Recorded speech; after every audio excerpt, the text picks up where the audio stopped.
Augustinsson. Gen Cornelius, der kommer først på bolden. Så er det Gregus. Vi ved, han er god for den distance. Rettet af. 1-0 til FC København. Flaget bliver nede. Ingen offside.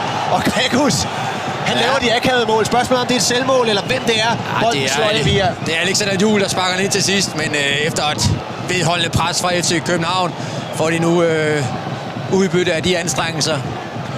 Matchvinderen fra MCH Arena fra Herning senest. Alexander Juhl Andersen.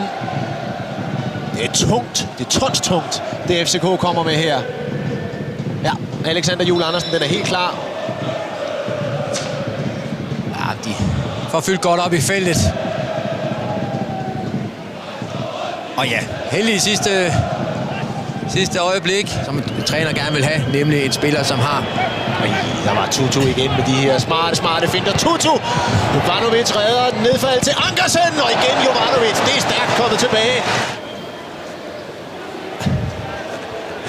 Jamen, det er jo det eneste sæson i nødskal.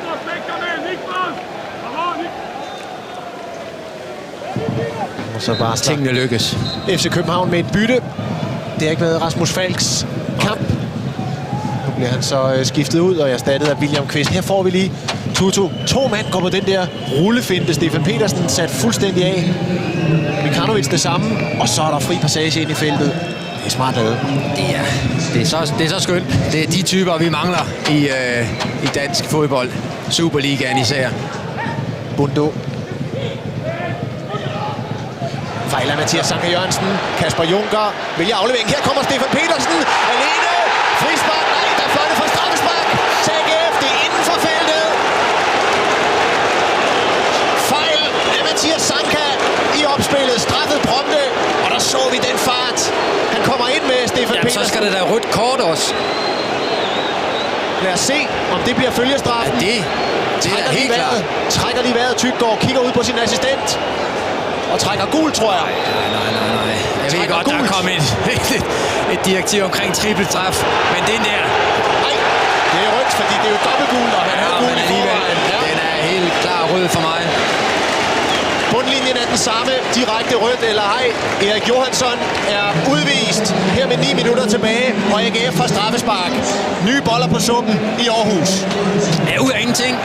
Stefan Petersen. Anden sidste mand på bolden. Det går godt spille. Det der er et flot træk. Har han fat? Har han kontakt? Det tror jeg ikke, han har. Ikke nogen kontakt. Der. Nej, slet ikke. Og er det indenfor, hvis der er i givet fald? Der er jo ingen kontakt, så det kan ikke være ind. Men altså, det er fløjtet. Det er lige på feltgrænsen, det sker. Nej, der er noget diskussionsstof. Det er der i den grad indiskutabelt, at AGF spiller 11 mod 10, og at Martin Spellmann skal sparke et meget, meget vigtigt spark for AGF og for hele Aarhus. Robin Olsen vælger den rigtige side, dykker ned og lader sig fejre op mod FC Københavns fans.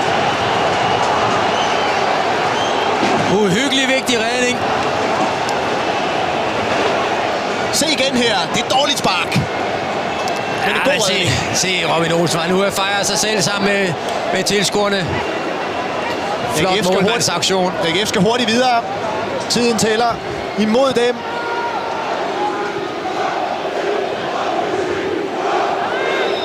Og så bliver Martin Spellmann lige mindet om, hvor han har spillet en gang tidligere i karrieren fra FCK's fans, der hoverer sådan er gamet. Alt imens FCK meget gerne vil sætte det tidligt i gang. Og der er kontroverser dernede. Spellmann skal kigge ind af. Den der eksekverer han ikke godt. Nej, det er lige målmandshøjden. Og han har jo slet ikke nogen fornemmelse af, hvor målmanden han kigger. Han har besluttet sig inden han sparker, at den skal derhen. Godt læst af Robin Olsen.